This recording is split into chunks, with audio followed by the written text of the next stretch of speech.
Ladies and gentlemen, as it has always been said, politics is a dirty game. The Kenyan politics are the dirtiest waters to navigate for any aspiring politician who is not in support of the current regime or government. Samido, he is the number one leading Mugithi artist in Kenya. Not only within the Mount Kenya region alone, his influence is one that has crossed borders and has had great impact over the country and beyond our country borders. Today evening, the State House bloggers under the peril of one Dennis ITUMBI deployed a smear campaign to discredit the Mugithi singer Samido with an alleged case dating back to the year 2021, 5 years ago. A lady came forward today suing the singer, accusing him of rape during his 2021 US tour. Now, the question that you all might be asking is the same question that we ourselves are also asking. Why now? 5 years later, why has the lady seen it's convenient now to come and sue Samido on the allegations of rape?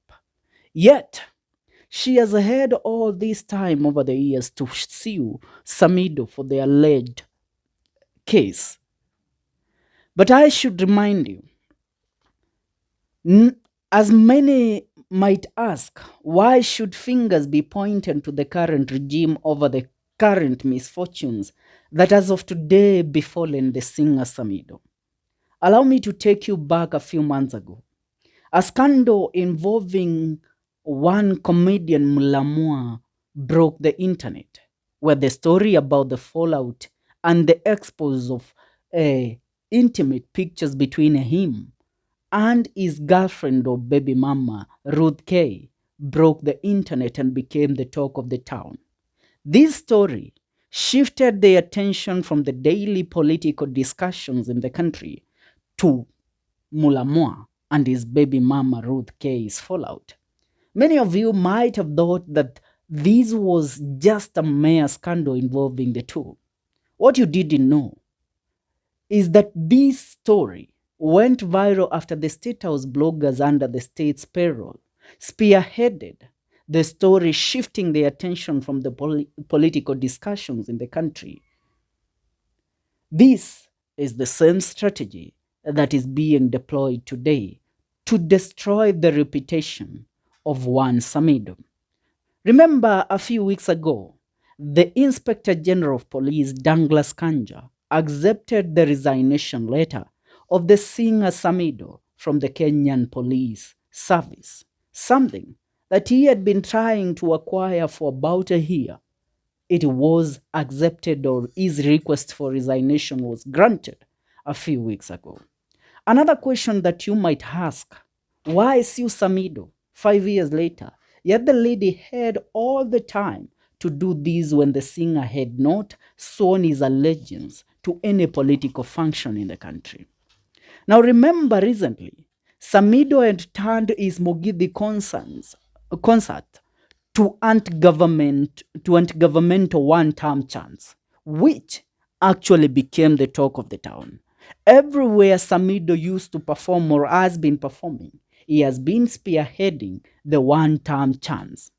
The move that led the government to even issue an arrest warrant against him on the basis of him absconding his duty as a police officer. This arrest warrant was issued against Samido while he was in the United States. Now, Samido acquired a court order to stop his arrest before his resignation. That is what protected him from being arrested by the Kenyan police, which is a force he himself has been serving for so many years. Now, let's get down to the story. When you look at the current regime, anybody that has the potential of influencing people against it or calling this government into action They are either bought into the system if the government can actually convince them to be on their side, or if the government can't convince them, the government deploys its state mercenary to deal with the said individual. And Samido is somebody that has faced that the playbook of the current regime. I remind you that when Rigathi Gachagua traveled to the United States, there was a concert that was held on his arrival. The concert was held in the United States, where it united most of the Kikuyu people that are currently residing in America. And the concert was spearheaded by Samido. Samido was the main act in that concert. So what Samido did there also angered the current regime. He led the one-term chants behold the borders of the Republic of Kenya. And not only that, he also held a show in Dubai where the one-term chants were the talk of the show. Are we together? Now come to today.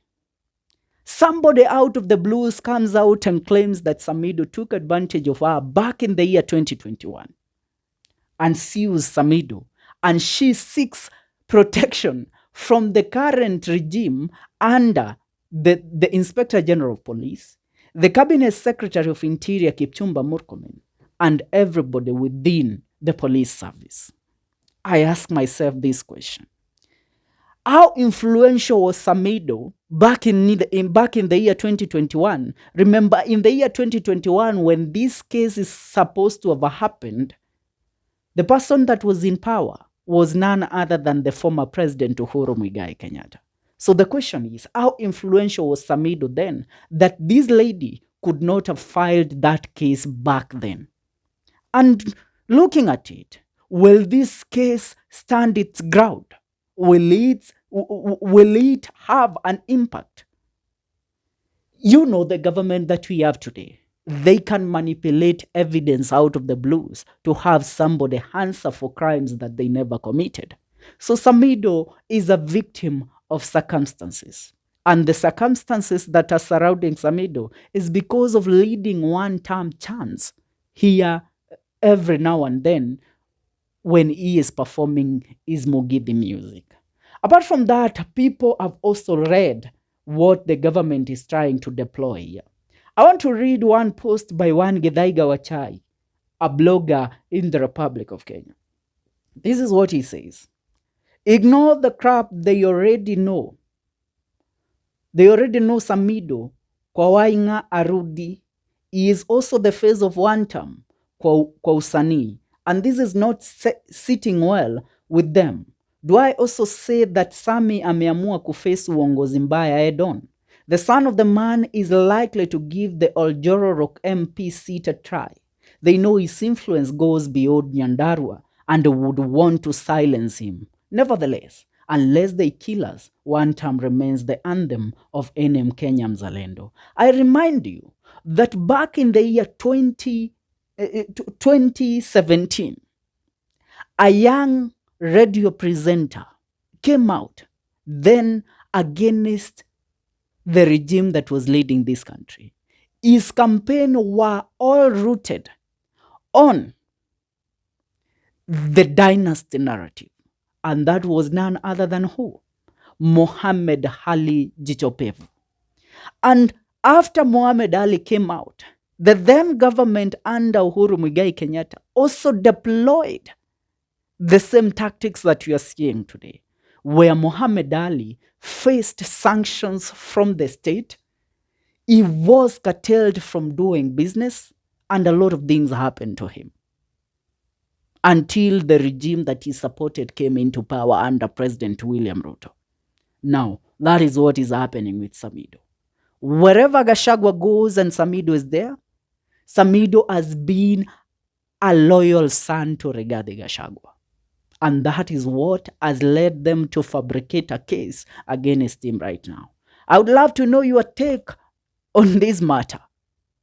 Leave a comment on the comment section. You know, it has been left The case has been relayed. Now it's upon the matter of public opinion, the court of public opinion, to crucify Samido. But will they stand the ground? For now, that's what's up. Make sure you subscribe. See you in our next video.